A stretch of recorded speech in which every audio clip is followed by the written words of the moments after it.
Ang mabuting balita ng Panginoon ayon kay San Juan.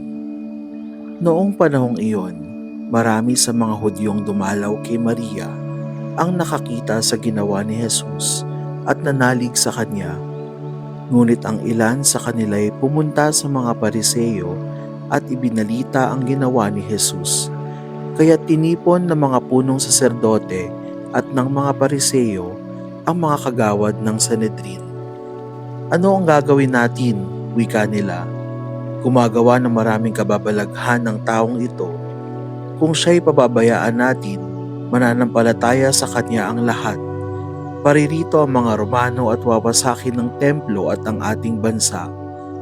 Ngunit isa sa kanila, si Caifás, na pinakapunong saserdote noon, ay nagsabi ng ganito, "Ano ba kayo?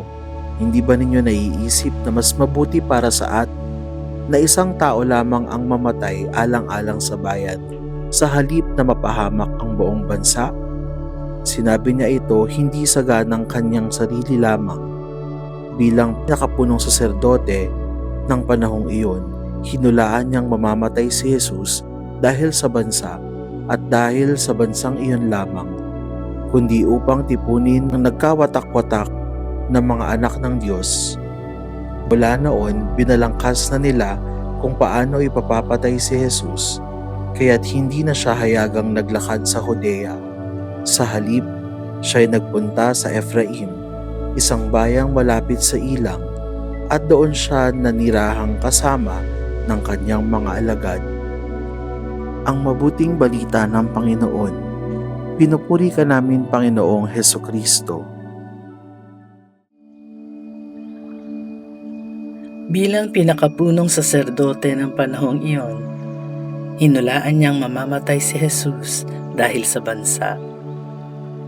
Inaakala ni Caifás na alam niya ang lahat at tama ang kanyang pananaw habang minamaliit niya ang kanyang mga kasama.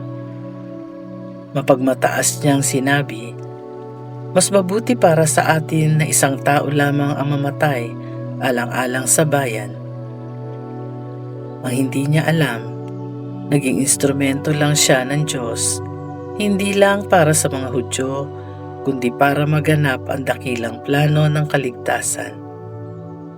Patuloy na kumikilos ang Ama kahit sa kadiliman, at naroon din si Jesus, patuloy na naninindigan para sa kalooban ng Ama. Tulad sa isang digmaan, tila dehado ang panig ng Diyos, ang panig ng liwanag. Darating ang pagkatalo at pagkabigo. Kampante at palagay ang loob ng panig sa kadiliman. May kumpiyansa dahil nakalalamang sila sa labanan. Behind the enemy lines, naroroon si Jesus. Hindi dahil nahuli, kundi nagpahuli. Isang magandang taktika ang isinasakatuparan niya. Mananaig ang pag-ibig ng Diyos sa kabila ng kasuklam-suklam na kagagawa ng pwersa ng kasamaan. Ang pwersa ng pag-ibig ay patuloy na tumatanggap, nagpapatawad, at nagmamahal hanggang katapusan.